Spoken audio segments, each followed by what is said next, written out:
Hey guys, welcome back to Lexington Capital Holdings. My name is Thomas McCauley, your head of business development. I'm here with Appio, our director of banking relations, and today we're here to talk about credit utilization and why it's so important to maintain good credit utilization and good habits. Now, for starters, credit utilization in most scoring models does account for about 35% of your overall credit score. So it is the most heavily weighted factor when it does come down to your credit. So it's something to definitely pay heavy attention to. And this is going to be a great episode for anybody out there that might be looking to obtain any type of financing in the near future or just want to practice good credit habits. Absolutely. And actually, it comes with good reason as to why it's the most important. When it comes to anybody looking to extend any form of credit or financing to you, what they're weighing heavily is risk factor. And when it comes down to risk factor, if you're overutilized, the way that they look at it is that you have maxed out your lines and you are now kind of in a pinch looking for more credit to be able to utilize, which as the borrower makes a lot of sense, but as the lender it makes it quite risky. They don't know how you can handle any type of payments above what you're already currently paying, which makes them less likely to extend higher limits of credit. Mm-hmm. And great points there. If I've already lent Johnny $100 and he's asking me for more money already, and I haven't got my money back on the $100, I'm probably not going to want to give Johnny another $100. And so when there's another big misconception with credit utilization, in my opinion as well, is, and I hear it every single day on the phones when I'm talking with our clients, is they look at their overall credit utilization. You're on your Experian, you're on your Credit Karma, you're checking your credit through one of your credit cards or your bank that offer you the service. And you see that, my overall credit utilization is at 10, 15, 20, 25%. I'm good, Appio. What are you talking about? I'm overutilized. Well, that's because, one or two of your credit cards are maxed out, but you have 5 or 6 that are at a zero balance. And that's the big misconception, is that banks look at your overall credit utilization when in fact, they're looking at each individual account. So those 2 maxed out accounts are very detrimental towards your overall credit score. The banks don't only notice this, but the credit bureaus notice it too, and it strongly affects your credit scores. So if you're one of those people who has an account that's 50 to 100% utilized, and you have a bunch of other accounts that are at zero, and you're wondering why your score has been teetering where it is, try paying that account down and spreading that wealth out, spreading that debt out across, even a little bit more evenly across. Another good rule of thumb is to have utilization somewhere between 5 to 25% utilization. It is a great rule of thumb there to maintain your best scores. Of course, 5 to 10% utilization with each card being the most optimal there. Absolutely, because they understand how this works. So they're going to look at these maxed out lines and understand that these are your primary uses. They're not going to be looking at the zero balance ones and really take that into consideration. They're looking at what you use, how you use it, how quickly you pay it off, and how you revolve it. So if you're constantly running up your cards and paying them down, running up the cards and paying them down, they have history and tracking of that. So they're actually going to like that quite a bit. But if you're holding a high balance throughout months and months and months and months, it shows them that you don't necessarily have the capability, whether you do or not, to pay down these cards every single month. Yeah. So extending, $20, $30, $40, $50,000 credit card limit doesn't quite make sense in that situation, because if you're holding that high balance, it shows that you don't need more. Whereas if you're constantly paying these cards off, it shows that you have an actual use for this credit line and that you are going to utilize it to its maximum potential. Exactly. I try to revolve as much as I can. I solely use my credit cards, and one thing that I've been doing lately is I have my American Express Platinum, which, if anybody knows, there's really no limit on it. There's a certain amount of spending power that you have. There's technically no limit.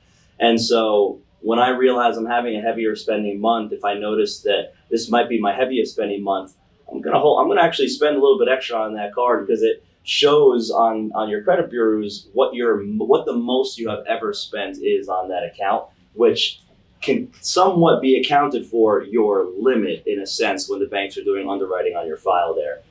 So if you have an account like that and you realize one month, you know what, I made a really big purchase there, let me only use this card for the rest of this month, pay it off in full, or pay it off most of the way by the time I'm done here. So it shows that I have a little bit more of a use for the money if I ever need to get future financing as well. Absolutely. No, that was a great point, because they're not going to extend more capital to you if they don't feel like you have a use for it at the end of the day. So especially whether it's business lines or it's personal lines, definitely push the limits of your credit cards and then pay them off. So it'll give them more incentive to give more and make them more confident in the fact that you can pay them back. Because at the end of the day, that's what these banks are really looking for. That's what it's about. They want you to spend and make money with them as much as possible. They want you to revolve money with them. That's with any credit accounts, any lines of credit, home equity lines of credit, credit cards that you may have. That's the type of what's the word I'm looking for? Just the ways that they want you to utilize their accounts there.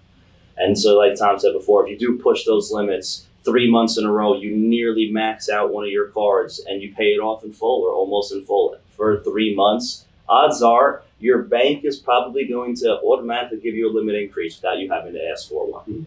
Absolutely. Because at the end of the day, the more credit they extend to you, the more you use it, the more interest you pay, the more money that they make in turn. Exactly. And utilization is one of the most important factors because it does affect your score so heavily. When it comes to financing, that's why it's so incredibly important to have your utilization under control before you do apply, because it puts you in that perfect risk factor of you utilize your lines, you pay them off well, you're not overutilized right now, you're looking for a sum of capital for a specific reason, and they have payment history. So they're way more likely to extend that to you every single time. Exactly. And that's why when you work with a company like Lexington, and we're going from one of our more credit-based products here, we will work with you on your credit beforehand. We'll do a full consultation. We'll collect your credit profile, consult with you on your credit profile, what you can do to make little tweaks here and there or major tweaks here and there to truly maximize your credit profile, giving everybody the best results throughout our financing processes. Yeah, it's definitely the biggest key between approval and denial. I mean, you could have a 780 credit score with low utilization and a 690 with high utilization. It changes your credit profile. That's the same credit profile. The same exact person. Yep. Same exact one. So just to cover it, with 35% of your entire credit That's score how much comes down to weighs credit, Yep. comes down to utilization. Make sure, general rule of thumb, 10 to 25% on each individual revolving account. Not overall, just individual. And just make sure you're maximizing it to its full potential. Push the limits a little bit and then pay it down. It's going to show the banks that you can use it, you need it, and they're more likely to extend that credit line to you. And the higher limits that you currently have, the more financing, the larger amounts of financing you can obtain for yourself. If you only have a credit card that's at $1,000, your next credit cards or line of credit is going to be very minimal. If you have accounts that are at $25,000, $50,000, $75,000, $100,000, then you can really start to see some dollar amounts that'll make a difference in you and your business's life. And requesting credit increases are very huge. That can help with utilization itself. If average monthly, you have $1,000 credit card and you're utilizing $1,000 of it on a monthly basis, ask for a limit increase. Exactly. And if you're still utilizing $1,000, it's going to cut that in half if they double it up. Mm-hmm. So that's another good tip to keeping credit utilization down, is simply getting limit increases on lines that you already utilize very frequently. And and be a little wary, there's strategies to everything. Credit is a game about strategizing. If you're going to ask for a limit increase, but you know that you're going to be looking for financing in the near future, find out from your bank first if they're going to do an inquiry. Correct. You always want to strategize and do these other minuscule things when you're not in a need for the financing. All right, if you need financing, obtain the financing first, do everything that you can, and then go through these other processes of getting your limit increases and doing everything along those lines. But I think that we covered a lot of good ground today, and we're going to touch on some of the stuff that we touched on here today in some later episodes. Mm-hmm. Absolutely. And Tom, thank you as always. Thank you guys so much. Again, my name is Thomas McCauley, the head of business development. And Appio Fragoletti, our director of banking relations. Be sure to tune into the next one. Take care. Bye-bye.